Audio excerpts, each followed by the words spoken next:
planner friends, it's Nia. Welcome back to Life with Nia. If you are new, welcome to Life with Nia. Today we are continuing our 2022 budget planner series and we are talking about net worth. I decided that I was going to combine this video with closing out 2021's net worth as well, because the starting net worth for 2022 is the ending net worth for 2021. So I can sort of recap and go over where we ended up at the end of the year versus where we started at the beginning of 2021 as well. So if you are not familiar with what net worth is what you own minus what you owe. It is your assets minus your liabilities. So I don't have a ton of assets, and I really don't have a ton of liabilities, but I have some large liabilities, namely student loans. So that takes up the bulk of what I owe, and were it not for those student loans, my net worth would be positive, but it is a negative because I owe $215,000 on student loans. So I'm not pressed about it. I'm not going to be pressed about it. I'm hopeful that one day they will be forgiven. And so that is where we are. So I'm going to go through my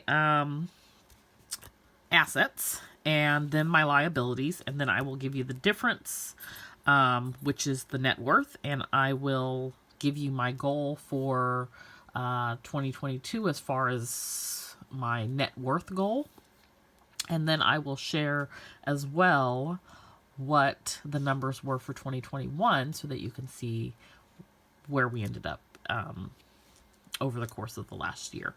So the first thing is my car, and I actually have two vehicles. I talked about selling one last year and I just didn't do it. So here we still are with two.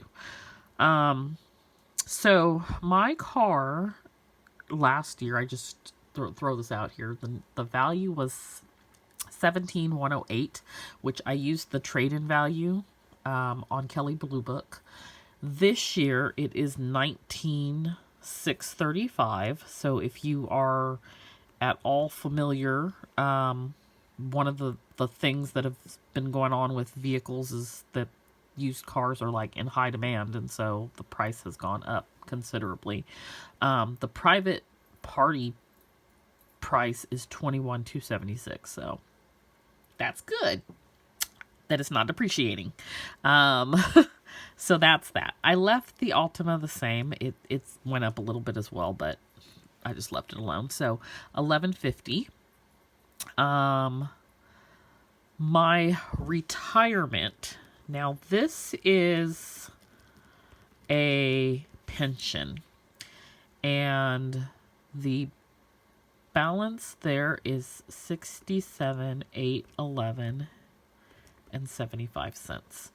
I have a 457 plan. The balance there is $26,488.36. I calculated all of my vacation leave. So if I were to leave my employer and I were to be paid out all of my leave time, that is payable. The only thing that's not payable is sick leave. The total amount that they would pay me out is $34,716. That would be taxed heavily, but that is the gross amount of that. I have insurance through my employer. That is $2,000. In savings and cash, I have $7,413. And then for personal property, I just said $5,000. I think my personal property is probably worth more than that, but that's what we're going to go with. And I was wondering, like, you know, is there a value for my business? And I didn't add one on there, but it's something that I was thinking about.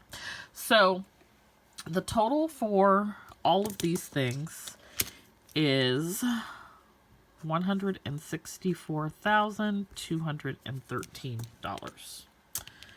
Okay, so then we look at our, I realized, oh no, I did it right. Okay, I did it wrong last year. Okay, so I owe on the car $14,671. Unsecured debt is $18,720. Student loans is $215,999. And then I have some tax debt, and I don't have that number, and I never went back and put the number in last year, so we're just going to roll without it, because the IRS website stays down, so you can't find your information. Okay, so the total for the liabilities is $249,390. So to get my net worth, I am going to take my assets minus my liabilities, and it is $85,177, but that is a negative number. So I have a negative net worth. Now, what is my goal for next year? I think that I want to reduce the liabilities by 10,000 and increase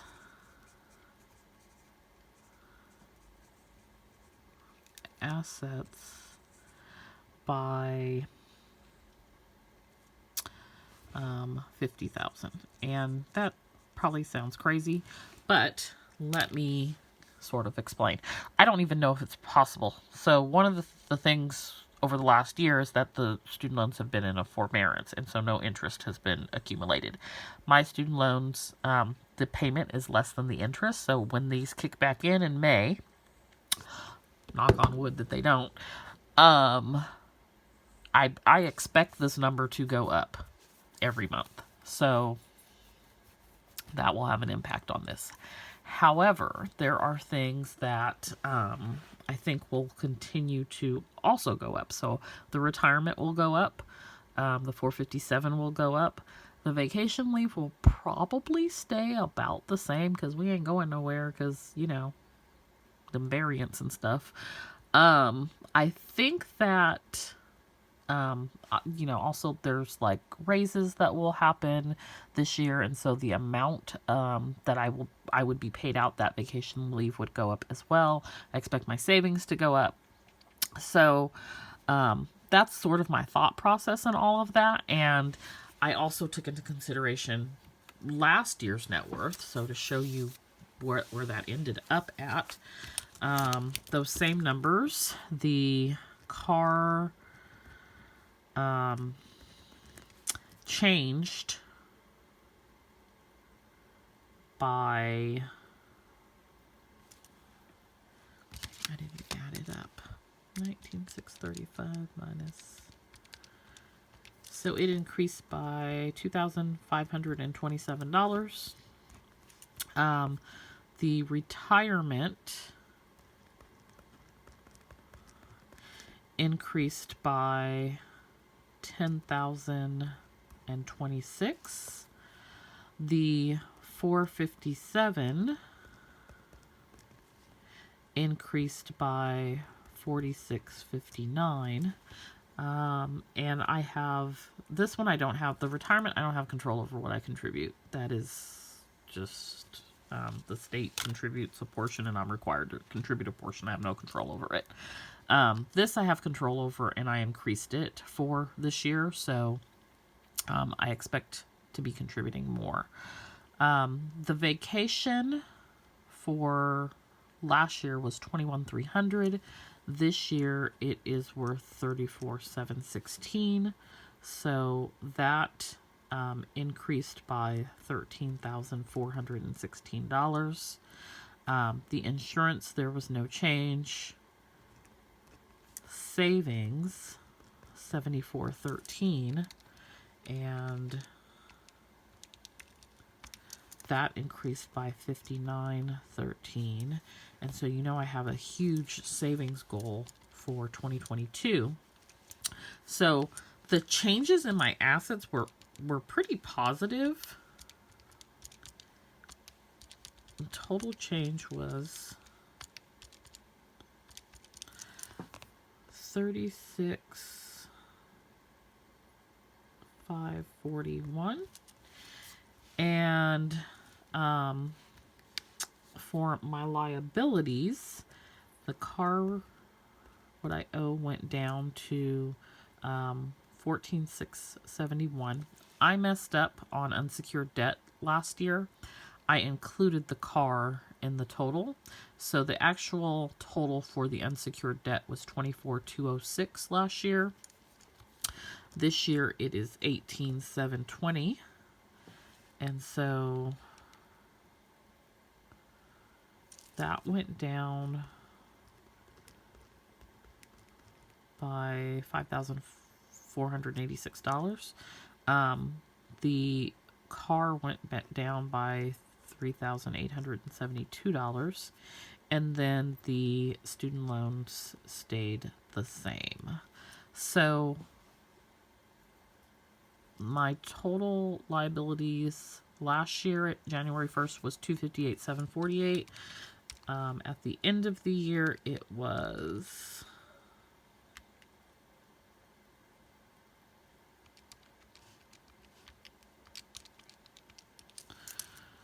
$249,390. So the change was $93.58 that it went down. And then the change in my net worth, which was negative $131,076 January 1st, and at the end of the year it was negative $85,177. So we're going in the right direction. I did not reach the goal of reducing by $12,000 in the liabilities. I only reduced by $93.58, but I increased assets, PD says hi, by $36,541. So it's not all bad, but just to give you an idea. So this year, I want to reduce the liabilities by $10,000, because I think that it's still more than last year, but it's a reachable goal, and increase the assets by $50,000. And I think between my savings goals and whatnot, it's doable. So that is what I have for net worth. If you have any questions, let me know. Comments, suggestions, always open to it. I hope you enjoyed this video and got some ideas for budgeting and calculating your net worth. Keep in mind, you can include whatever you choose to in your calculations. This is just what I choose to include. I'm probably leaving some things out as well that I just didn't think about. But there's no rule that says you have to include X for assets and Y for liabilities. So do what works for you. These are the things that I choose to track and pay attention to. So I will see you next time. Don't forget to like and subscribe. Bye.